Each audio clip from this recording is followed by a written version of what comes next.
Welcome to CEO Conversations, the private practice podcast. I'm your host, Brandy Mabra. This is your one-stop shop to learn the business side of your practice on a deeper level. On this show, we empower you to own your CEO status to scale your practice for growth, sustainability, and profit. Listen in as we talk about how to market your practice to gain more visibility, hire, build, and engage your ride or die dream team, create streamlined operations, and make financial decisions as a CEO. It's time to show up as a confident leader to create a practice and life you love. Let's get started. I am so excited because we have a guest. Finally, we have a guest. One of the things about me and the reason why I like to work with different types of practitioners, different types of specialties, different types of providers is because I love multidisciplinary. I love multi-specialty. Throughout my career, I've worked in specialty, and then I've worked in multidisciplinary practices. I've been hired to fix multidisciplinary practices. I've been hired to fix specialty practices.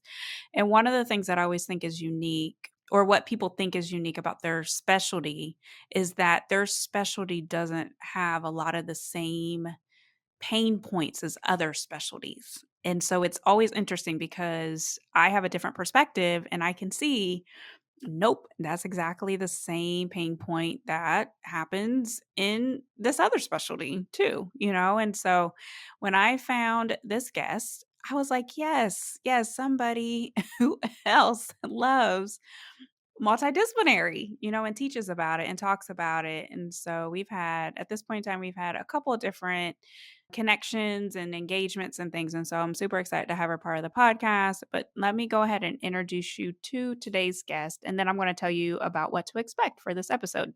So Kendall Hagensen is a somatic mental health therapist, multidisciplinary clinic owner, and business coach. She specializes in and is passionate about working with healthcare professionals to create the business of their dreams. Big goals always have a psychological component beneath the surface. So Kendall uses her background in somatic psychotherapy and EMDR therapy mixed with business coaching tools to help clients develop a healthy relationship with their business and their strength as a leader. As someone who lives with a chronic illness herself, Kendall feels that health happens best within community, which is why she takes a holistic, integrative, and collaborative wellness approach to her personal and professional life. So you'll hear about Kendall's health journey. I was really happy that she shared it, that she was very honest. You can tell that she's very driven when it comes to her why and why she chose the multidisciplinary approach and just the power that's behind it. So in this episode, you'll hear us talk about the financial aspect of having a multidisciplinary. That's why I love it, because in today's healthcare landscape, you have to think outside the box. Don't create what you see, create for the vision that you have, and be brave. Be brave about it, because even if you are wanting to leave the practice for legacy, or if you're wanting to leave the practice when you sell it, it doesn't matter. At the end of the day, you're creating an asset and you want to create something that's going to make an impact. But also there's the realness of the business side and there's the realness of the profitability. So we talk about that on the episode. We also dive into some of the leadership ins and outs. Kendall's team is a larger team. We talked about when you get to a place, and how to laugh, where you get to a place of, okay, I've given you like 50 different chances. And now you have to, what I call the come to Jesus moment, where you need to hold your team accountable. And sometimes that can be hard. That can definitely be challenging. It's just really, really good conversation. So I hope that you enjoy this episode. Make sure you take notes. All of Kendall's information is in the show notes if you'd like to connect with her. And I cannot wait for you guys to take a listen. So enjoy. Hi, Kendall. Welcome to CEO Conversations. How are you today? How's it going? I'm doing so well. Thanks so much for having me, Brandy. How did you get here? Just tell folks how you got here. So I realized that I wanted to become a therapist pretty early on in my life, and like senior in high school type age, and maybe even before that as well. But it started to solidify at that point. And part of that was that I grew up with a parent who had multiple sclerosis, MS, and we were required to do a project for graduation for high school. So a senior project, very common.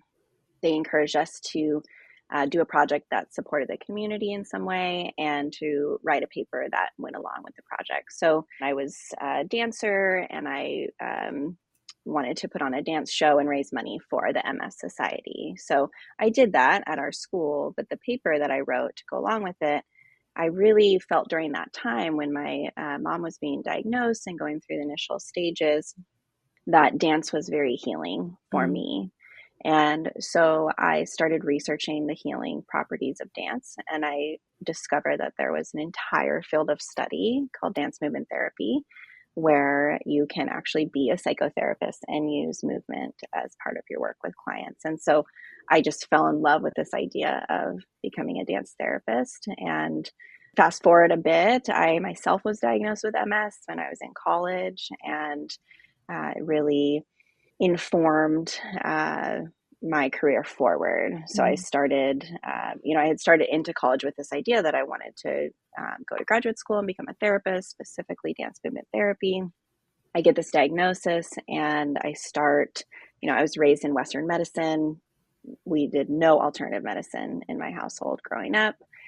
So I started exploring alternative medicine and going and seeing different types of providers. And my experience in Western medicine during my diagnosis was so disjointed. No one was talking to each other. I felt really isolated, alone, had to keep retelling my story over and over again. Then I found these alternative providers, and the care I was getting was just next level, right? It was so effective and nurturing and all the things, but they still weren't talking to each other about my care. They weren't in the same location. And so I started envisioning a place where people could come and get a different type of care. People with chronic illnesses was the original catalyst to the vision of what is now present day our wellness center, which is a multidisciplinary wellness center, deeply rooted in treatment of trauma and chronic illnesses. Yeah, I love that. I love that. One of the things I always say is that each story that we have, each experience that we have, always leads you to what your purpose is or where you're supposed to be at in life. And just following your trajectory, it sounds like that's exactly what happened. I don't know too many people who know from the ages of being little, this is what I want to do in life. And so I think that that's just an amazing story, for sure. I know with a lot of the clients that we work with, because we work with some clients who do multi-specialty, diving into a new specialty, bringing in what truly your vision is. Tell me more about that. What were some of the mindset things that you had to, maybe you had to overcome? I know that thank you too for sharing even just your diagnosis with MS. Yeah. But tell me more. So in thinking about the different disciplines, I think for me that, I went to graduate school to become a therapist, and I did go to a dance movement therapy program, a somatic therapy program. And the whole time in graduate school, all of my research, all of my projects were about holistic healthcare, collaborative healthcare, multidisciplinary care. And I just knew going in, like, this is the thing. People need, we really need to approach care from all systems of health. And it just felt so important. And I couldn't imagine practicing as a therapist without the support of other providers, because the clients who I wanted to work with were people living with chronic illnesses and chronic pain and medical trauma. So there just really wasn't another way for me, going through. So when I started the center, we started as a multidisciplinary team, and which is fairly uncommon. Most group practices will start as one modality and then start to add other modalities. We started as a collective of different modalities where providers were renting space from me, and that was the original business structure. Fast forward present day, we're all W-2 employment model, but that was a very low risk way to start the center at the time.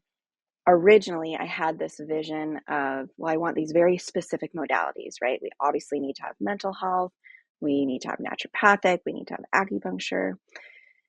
And we had a general makeup of those things in the original team. And then I quickly learned, of course, it's more about the people than the modalities. And so we made some changes pretty early on. And since then, probably 6 months in to opening, I made the hiring decisions or, tenant decisions more based on who people are and how they practice and their passion for what they're doing. And maybe there were times that we had more of one modality than the other. And that's still true present day, that sometimes we have more in one modality than the others, but that it's really the people who make up, that holistic care team. So when did you decide to make the leap to actually hiring inside of your practice to where now you are today with the W-2 model? Probably 6 months in, well, I know 6 months in, we hired our first employee as a provider. And that was a massage therapist, was our first provider we hired in that structure. And then from there, it was sort of this like in tandem where we would hire more providers as employees and then have less and less tenants over time. And there were some people who eventually went from that tenant model to actually becoming employees on our team, and they stayed on our team for many years, and some are still here today. So it was a long process, took years to kind of get to the place of being fully W-2, but it was an organic growth, which was sustainable for us. Yeah. I think people miss that part. You said years. Like it took years. Years. Years. When I coach people, I try to really make this so clear, right? Because Mhm. they come to me and, well, I want what you have created. I want this multidisciplinary center. I want everyone really collaborating with each other, working together on behalf of patients. Let's do it. And I have to, okay, let's pause. We're going to go back to the Mhm. beginning because this took years and years and years to get to the structure and flow that we have now. And there are a lot of clunky times, a lot of, difficult phases. And we had a team of, 5, 6 people at one point, and now we have 15 to 20 on any given, phase. So it takes time. Yeah. It's not a microwave result by any means, and I don't think people should want it to be, because to your point, you're dealing with folks who are very complex. They're complex in their being, they're complex in their illness, they're complex in what they bring into the practice. And so, one of the things that I picked up on that you said was it's the mission, it's the vision, Right. it's why the person is doing what they're doing. And that is so important when you're collectively trying to build a team, whether they're renting out space or if they're part of your core team, is the mission and vision that you have for the buy-in, really. And if that Mm-hmm. piece is missing, then it can throw off the whole thing, and people aren't getting the type of experience that you want them to get or getting the type of healing that they deserve to get, when it comes to everything that they have going on medically too. So I love Exactly. that. There's a couple of things that I know when it comes to multidisciplinary, we both love the model. I like the model from a business perspective Yeah. because you're not putting all your eggs in one basket. Right. It allows for you to help a person in a deeper way. And given everything that's happening in the economy, I think it's nice, even with like job market and hiring and all of those things, it allows for you to not be at the mercy of, I can't find this particular specialty, or I can't find this particular provider, or this reimbursement's bad, or you know what I mean. So Right. it just allows for you Hmm. to diversify everything that happens in your practice. So when you think about multidisciplinary from a business perspective, what comes up for you? The catalyst for me was around patient care. It was, and I knew even from day one as a brand new therapist, I had seen enough in the field to know like, I might be able to make more money if I did it this other way over here. Mhm. But I want to do it this way. And because I want people to actually get better and stay better. And I knew that if we did that, the money would come.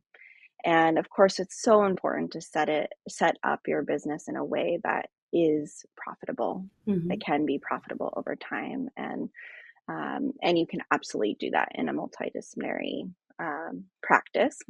A lot of like mental health group practice owners will come to me and they want to add the modalities, and maybe the referrals are going down for mental health at that time.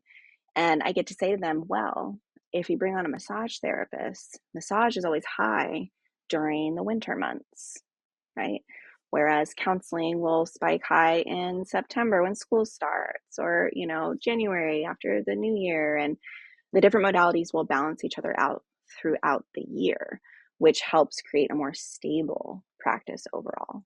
Yeah. So what are some of the things that you faced, like some of the challenges that you faced with hiring a multidisciplinary team, and Yeah. how were you able to overcome them? Most people are fearful about hiring outside of their own modality because they don't know enough about that other modality. And they feel like, well, I don't really know how to hire them, or I don't know how to lead them. And so something that was kind of unique in my path is that I had been experiencing all of these modalities as a patient. And so I started to get to know what motivated each type of modality, right? Like, what do acupuncturists care about, and how is that different from what naturopathic doctors care about and versus massage therapists? And so I started to really get to know those types of providers. And then when I brought the collective together, I just spent time. We had a chiropractor on our first team. We don't today, but I didn't know much about chiropractic, so it's like just spending time with those people and understanding, what do they do? What do they need to do to be able to do their job? And I think the biggest challenges over time have just been, trying to stay ahead of what's going on in our climate and our world and environment. And I think specifically about the pandemic around, like, yeah, I think most mental health practice owners experienced a huge spike and increase in mental health services. And it Yeah. really skewed mental health practices, because then now people are seeing it start to come down, and they have all these employees and they don't know what to do. They don't have enough clients. And so I think the challenge has been around that of, who to hire when, especially in the first few years. And let's take massage therapists, for example, right? So if you're a mental health counselor and you're hiring a massage therapists have very different, generally, approach to practicing and approach to life. There is, and I think most massage therapists listening to this would probably agree with me, there's a personality thread of people who go into the field of massage therapy, just like there's a personality thread of people who go into the field of counseling, And one thing about massage therapists that, we started to learn over the first couple of years is that they are used to working multiple places at once. They're used to going around and doing different things. They're used to traveling a lot. They're used to taking a lot of time off and changing jobs frequently because they've had to. They've been notoriously overworked and underpaid. So we had to learn, okay, how can we hire someone from that field to work within our model? Because our model is very committed. It's very collaborative. Our entire staff meets every single week for 90 minutes, everyone together, 15, 20 people. And we do case coordination with shared patients. We work on marketing together. We, share personal and professional support for each other. We do all sorts of things. But to be on our team and be successful in our model, which has notoriously been a private pay model up until this year, when we paneled with one insurance company in order to serve our local fire departments specifically. But it's a specific model, right? And it takes a lot of energy and a lot of commitment to be in the collaborative process. So that's probably been the biggest challenge with hiring. And I appreciate that, because I feel like that's a very honest answer. I know, Yeah. like, a lot of the clients that have come, even especially for mental health, they saw during the pandemic they were seven figures and Oh, doing yeah. really well, and all of a sudden now they're having to create like a really great marketing strategy, or to be more Exactly. strategic from a business perspective in order to keep the money coming in the door. I know with some of our Right. clients, we've had to scale them back, just like letting people go, or trying to, have real conversations about, what do you want from this position? So I love the fact that you've been able to pay attention to the different types of personalities that each position has, and what does that look like, and what that could potentially look like in your, in your practice, especially if you're hiring somebody who likes to travel, who's used to going from one job to another job, who is, and then you're asking them like, hey, we really need for you to be here and to be committed and to be collaborative. So I think it's those little details that definitely help from a leadership perspective, from a business perspective, to allow for you to be more intentional and strategic about what you're building. One of the things that and we talked about this a little bit before we hit record, is trauma-informed leadership. Like, tell me more about that, and then how you've been able to incorporate that with maybe some of the clients that you work with, and then also inside of your practice on a day-to-day basis. Let's start with, what does trauma-informed mean in general? Because it's a term that's being thrown around. It's a buzz term, which is awesome. Like, trauma in general is getting a lot of attention, which is so great, and it's being misused a lot. So being trauma-informed is really just about slowing down and looking at the situation, looking at the person as a whole person, right? Looking at all sides and assuming that the person you're interacting with, or the client coming through the door, or the employee you're about to hire, all have their own past experiences, most likely some trauma experiences that they are bringing with them. And those experiences are more than likely going to affect some of their behavior at times. For me, it's always a mindset shift that seems simple enough, right? But it's hard to retrain our brains and bodies to think this way. If someone is behaving in a way that's upsetting to you, instead of what's wrong with them, we think, what happened to them? What happened to this person? What's going on? And I think as mental health counselors, this is where I think we have a huge advantage in being CEOs and leaders, is that we actually are trained to do this.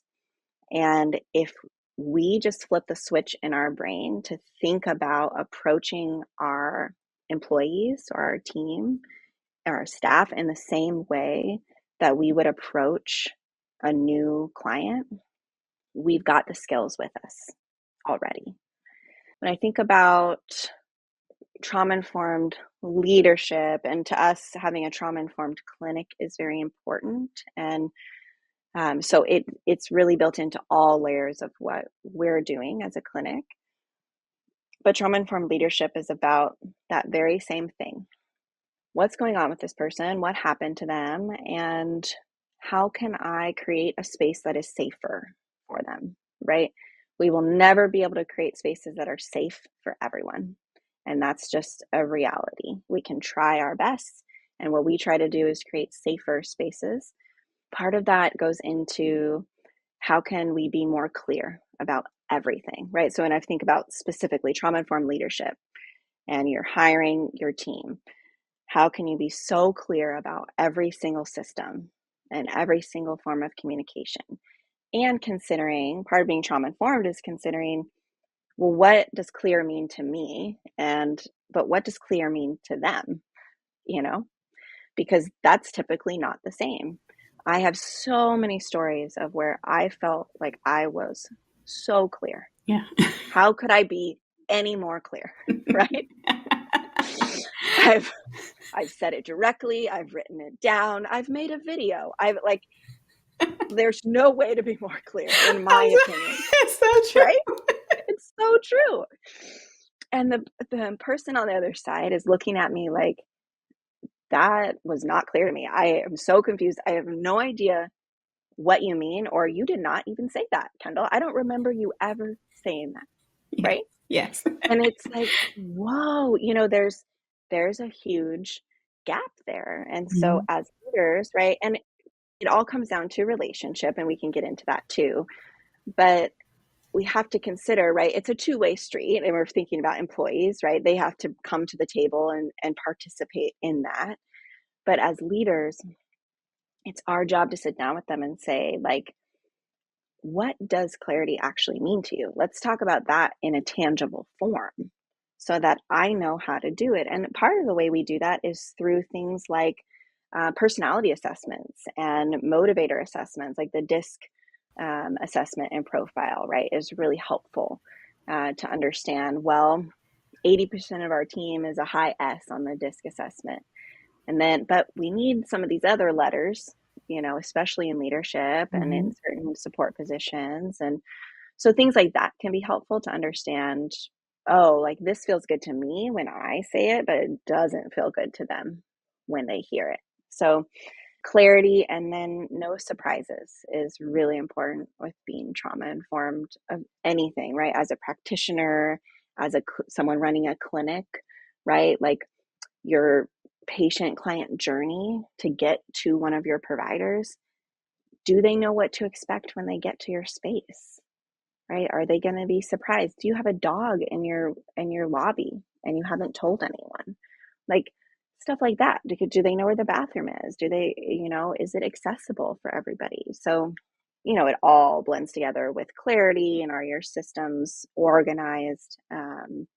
And do people know what to expect from you as their leader? Yeah, I love this so much because I always say that you have to partner with your team. And when you partner with your team, it allows for that experience to be so much richer.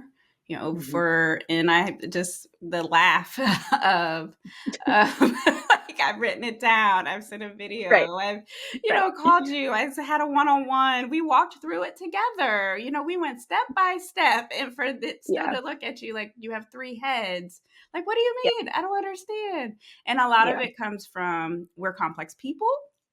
We like different things. We like to be communicated with. And so the clarity part of it and how the no surprises, I think it's so important. But I know a lot of my clients that I work with, I know from all of the years of leadership that I have, that was always like, what do you mean? I said this, we had a conversation.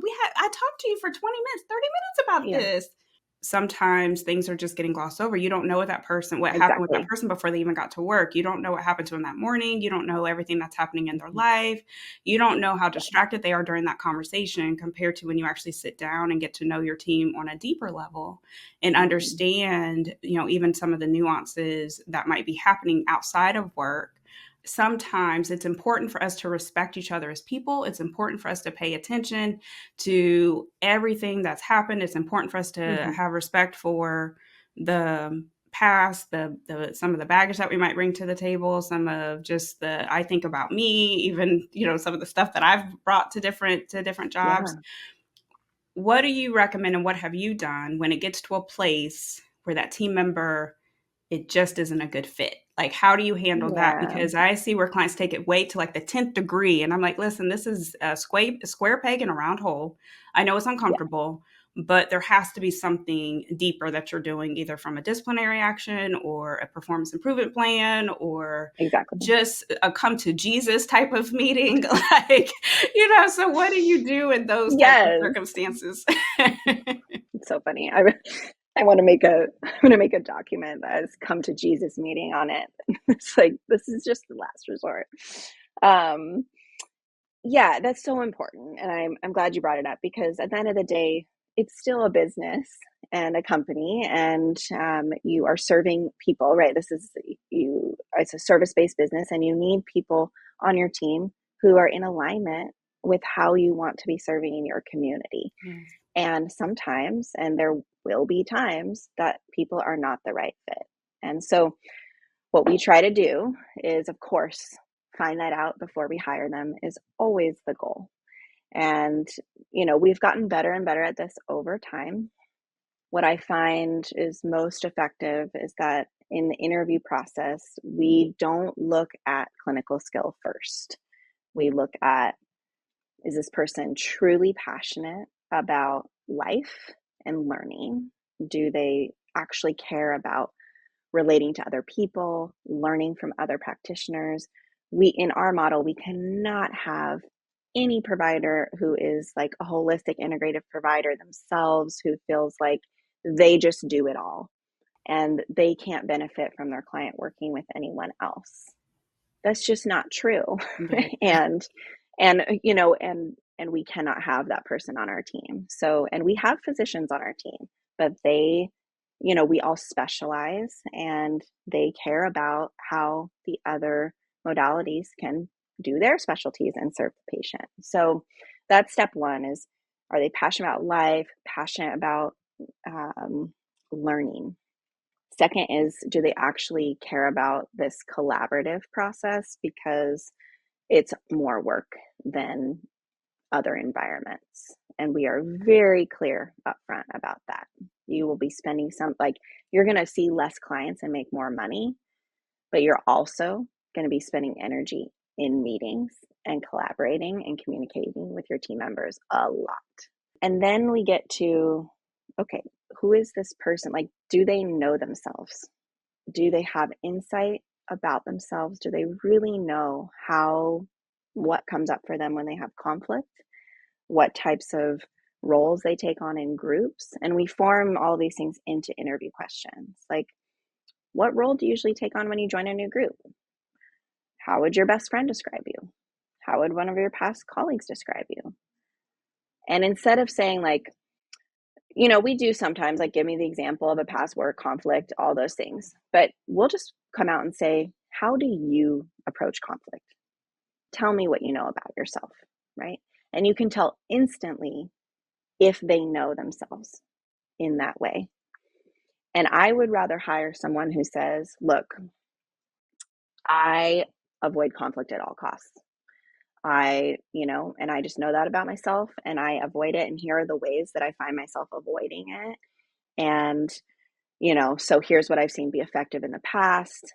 I would much rather hire that person than the person that says, oh, I just get along with everybody. I'm a team player.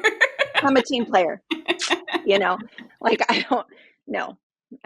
So that's where it starts. And we have a 4-step interview process. And I think that is also one of the biggest ways that we avoid hiring someone who is not a fit. We have any new potential candidate who's made it to the final stage interview with our whole staff at one of our staff meetings. It's a lot of people.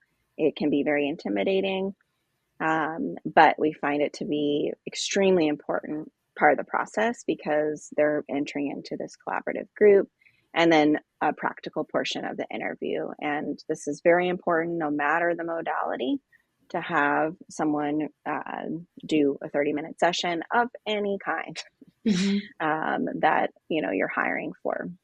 Of course, there are times when someone is a good fit for a year and then they're no longer a fit, or you get into 3 months and realize, oh no, I did not know this person, or they realize, oh, this was not what I thought it was going to be and this is no longer a fit. So when we get to that stage, we have, a bit of a systematic process, but we try to start with more informal conversations, training. What can we do to support this person? We have a process of 1 month after starting. We have a 30-day post onboarding interview where we ask, how's everything going? We have 30-day, 60-day, 90-day check-in reviews, and it's what's going well, what's not going well for you, what are your pain points, who has been supportive to you, what are you getting out of this? Really trying to understand how has their initial stages been. These are kind of some of the things we've done to combat this, as we implemented a peer mentor program. So a more seasoned person on the team is paired with a new provider or a new staff member and becomes their peer mentor for 3 months. They meet every month and have a peer-to-peer support and conversation. That has been very effective. Of course, there are times when we get to that point where we have to bring in a performance improvement plan, and after trying everything we possibly can, and to say look, we need you to do it this way or try it a different way over the next 4 weeks, and otherwise it's just looking like we need to part ways. So Yeah, no, I love that. I think you've done every single best practice there is from like interviewing, taking the time. And some people don't want to do like a multi-stage approach when it comes to interviewing. They might do the interview themselves, maybe talk to one peer. And so, but the more people that you can incorporate from your team, especially if you have leadership folks, then I think that's always powerful too. And just you get to the place where it's just like, this just isn't really a good fit. And you give them every single opportunity to either maybe take advantage of what's of the performance improvement plan, or to recognize for themselves that this probably isn't a good fit, for other folks to right, try to help mentor them, and until you get to a place of this is just it. So so thank you for sharing all of that. I think that this episode has been just a gem of great information, especially for folks who are wanting to dive into something new, recognizing that there is a way for you just to do more than just your specialty, especially if you want to dive into different things, but also establishing the why, because like your right. why is very deep. And so when you're thinking about your practice, and I'm sure the personal touches that go into it coming from your story, your journey, then that's so important as well. So thank you. This was a great episode. Thank you, Kendall, for coming here with us. Thank you. Welcome. Thank Yeah. you so much for having me. It was a pleasure. Yeah, absolutely. So where can people find you? So tell people more Yeah, about, because I for know that there's going to sure. be some folks who are going to be curious. Yeah, if you want to check out our clinic and just kind of see how it's functioning, we're in Vancouver, Washington, in the US, and it's called Vancouver Wellness Studio. And so you can check out our website, vancouverwellnessstudio.com, if you want to kind of see how the different disciplines work together. From a business coaching standpoint, you're going to be looking for wellness center creators, and you can find us on social media at Wellness Center Creators.